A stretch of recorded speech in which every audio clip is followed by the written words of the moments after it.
make a motion to table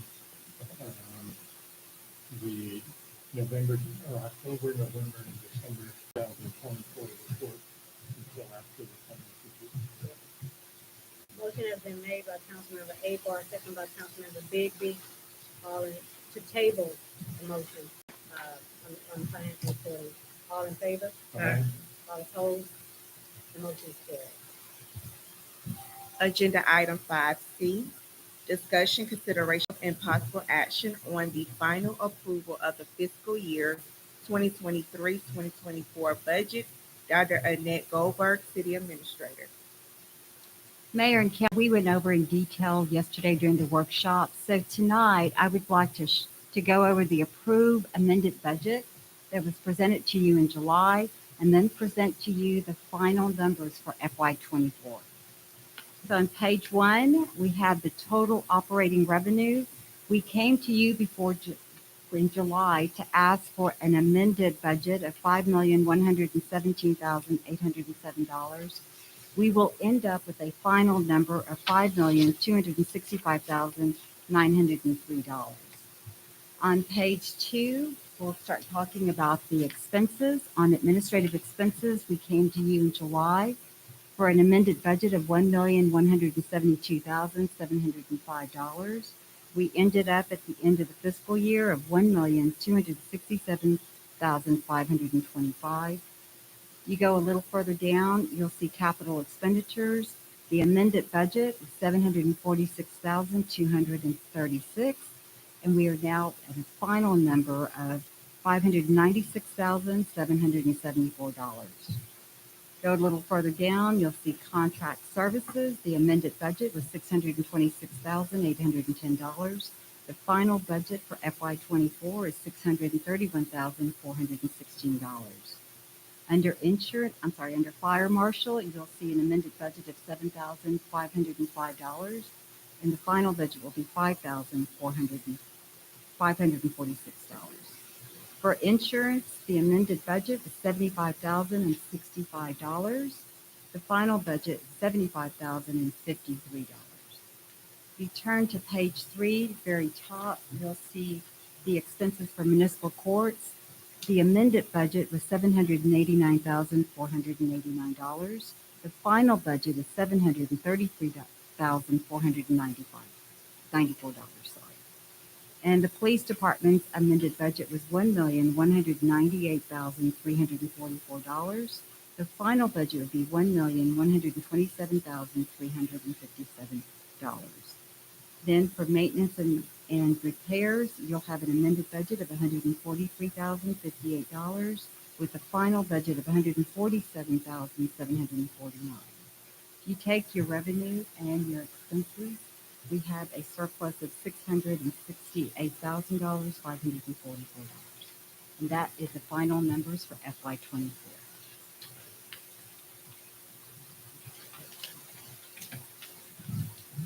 May I entertain a motion on that? Make a motion that we approve the final approved budget for fiscal year 23-24. Motion has been made by Councilmember Abar, second by Mayor Pro Tem Franco. All in favor? Aye. All opposed? Motion is carried. Agenda item 5D, discussion, consideration of, and possible action on approving Texas Municipal League Financial Boot Camp in the amount of $10,000, General Fund. Dr. Annette Goldberg, City Administrator. So Mayor and Council, I talked about it just a little bit a while ago. And what it is Texas Municipal League offers their expert services to come into the city, review all of the policies. If policies need to be written, they will guide us on that. But they actually spend 5 working days, all day long, and they see our books, and they're familiar with QuickBooks because we've informed them that's the budget that we use. And they analyze everything, provide recommendations. We invite each one of you all to be a part of that boot camp. We are hoping to start that next week, and it will be for 5 consecutive days. We will come back and report to you. As we mentioned earlier, we are going to have a special meeting And so hopefully they'll be there with us and talk to you about what the outcome was. I make a motion that we approve, the financials for the, Texas Municipal League Financial Boot Camp in the amount of $10,000. Thank Motion you. has been made by Councilmember Abar, second by Councilmember Bigby. All in favor? Aye. All opposed? The motion is carried. Thank you. Agenda item 5E, discussion, consideration of, and possible action on approving the employee handbook. Dr. Annette Goldberg, City Administrator. Yep, Mayor, Council, I think I mentioned this earlier. I still would like Ryan Bagley in office until later.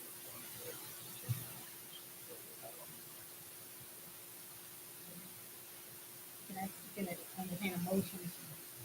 I make a motion to table, approval of the employee handbook until the attorney has time to review.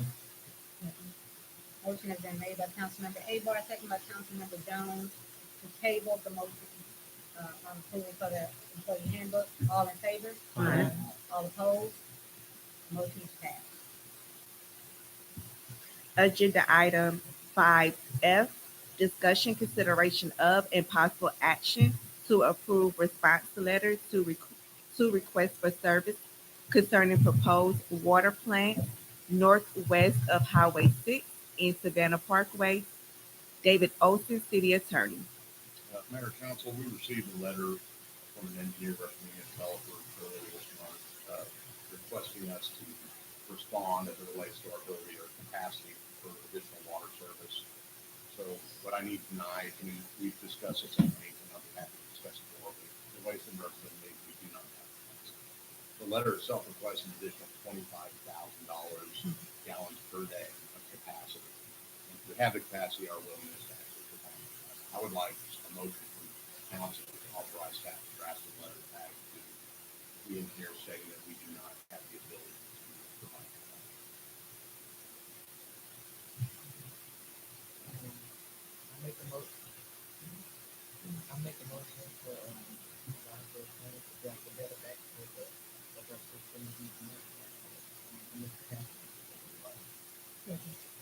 Motion has been made by Mayor Pro Tem Senko, second by Councilmember Jones. All in favor? Aye. All opposed? Motion is carried. Agenda item 6, plans, plats, and permits. 6A, discussion, consideration of, and possible action to accept the partial replat of Pinedale Manor, east half of Lot 2 and all of Lot 3, Block 12, City of Arcola, Texas, Fort Bend County, Texas, Calusa, Inc.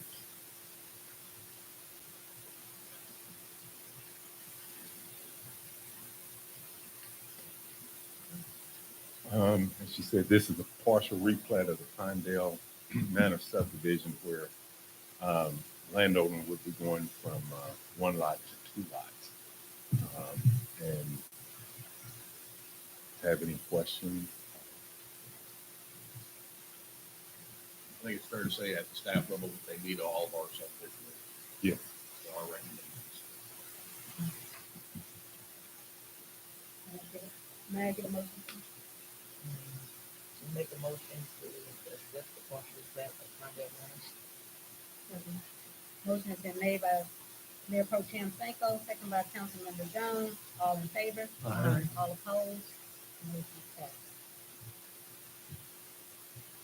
Agenda item 7, contracts and agreements. 7A, discussion, consideration of, and possible action on the joint election agreement and contract for election services between Fort Bend County and the City of Arcola for a joint May 3rd, 2025 election general fund. Ingrid Flournoy, City Secretary. I am asking for this item to be tabled, possibly to the special meeting that we're going to have. At this time, Fort Bend County has not provided us a contract yet. I make a motion that we,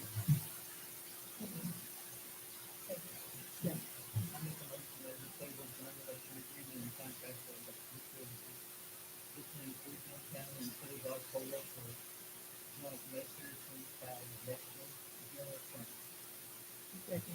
Motion has been made by Councilmember Bigby, second by Councilmember Jones. All in favor? Aye. Motion is passed to table this item.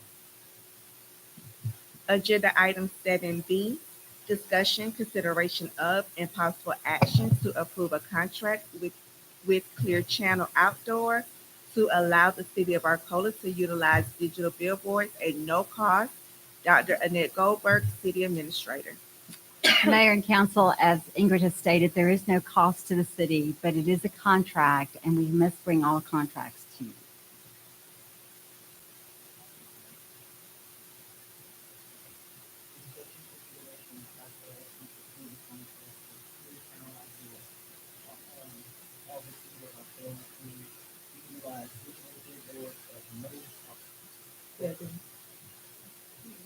Oh, you making a motion to close that?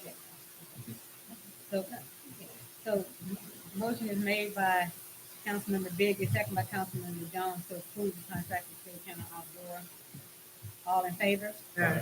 All opposed? Motion is carried. Now to agenda item 8, ordinances. 8A, discussion, consideration of, and possible action on ordinance number O-2025-02-002, an ordinance calling and ordering a general election to elect council member position 1, council member position 3, and council member position 5 on May 3rd, 2025, and containing other provisions related to the subject. Ingrid Flanoy, City Secretary. It was a typo on the agenda. It should not be 2024. It is 2025. That is the order.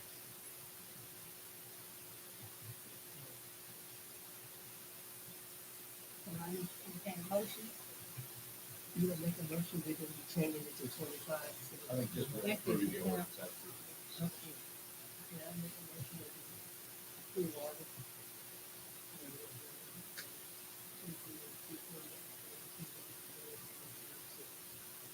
this will be. And let me know, the ordinance actually says 2025 on that. So, motion has been made by Councilmember Jones, second by Mayor Pro Tem Franco. All in favor? All opposed? Motion is passed. Agenda item 8B, discussion, consideration of, and possible action to clarify the manufactured homes ordinance number O-204-08-005 and to provide relief for 337 Howell, Mayor Vita B. Williams, Mayor. So, this is to make clear, what our requirements are for the, ordinance, manufactured ordinance. But I don't think when we initially passed this ordinance that we made it very clear. And so we have, a resident down on Howell who has been in the process, has purchased a manufactured home, didn't meet the 5,000 square foot requirements. They were just shy of that square footage. And so because it wasn't clear that they also had to go to look at the Fort Bend County, the subdivision requirements, which we fall under, we adhere to, then I want to make sure on this one that we at least grant them some relief so that they can go ahead and purchase the home, since they've already been in the process of purchasing, to allow them to have the home on that lot. And we need to clarify, I think, Mr. Olson will clarify on the ordinance exactly what, well, it won't, just that we will have to be required to adhere to those subdivision requirements and things. Jump in whenever you. Okay, I'm done. I think two things tonight. First thing, what the mayor discussed, there was a lady who purchased manufactured, had built manufactured home. Was not aware of the fact that we had minimum lot size requirements for replacement of such a home. Again, as I explained yesterday, ignorance law is not the thing. However, it's not very clear in the way that y'all originally structured the ordinance. So I have two things tonight. One is first would be a motion to allow this lady to place her effective manufactured home on a non-conforming lot, which I believe would be about 300 square feet shy of the one lot requirement.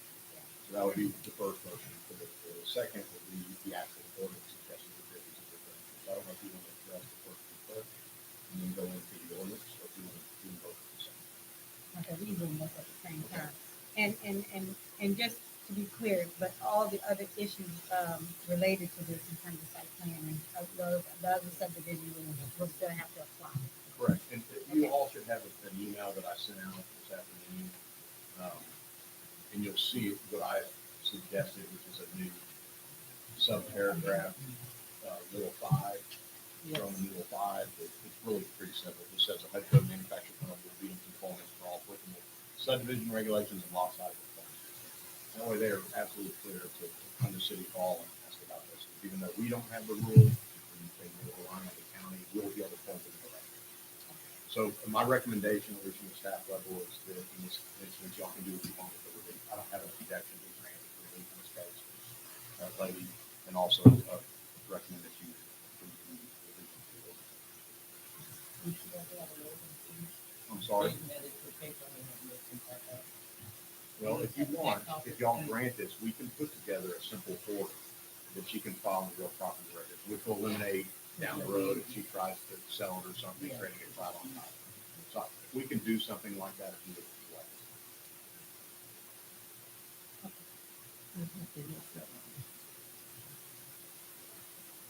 So right now, I'm going to entertain a motion to grant the relief as well as to amend our ordinance to reflect the requirements going forward. I can make a motion to grant the relief for 57 mile and make a motion also to grant my license. And then the ordinance as presented. I mean, no, Motion has been made by Mayor Pro Tem Kevin Senko, second by Councilmember Jones. All in favor? Aye. All opposed? Motion carried.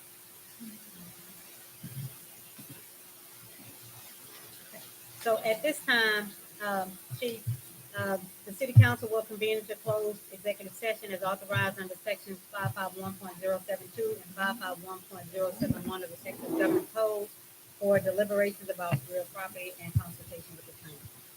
So if you could clear the chamber.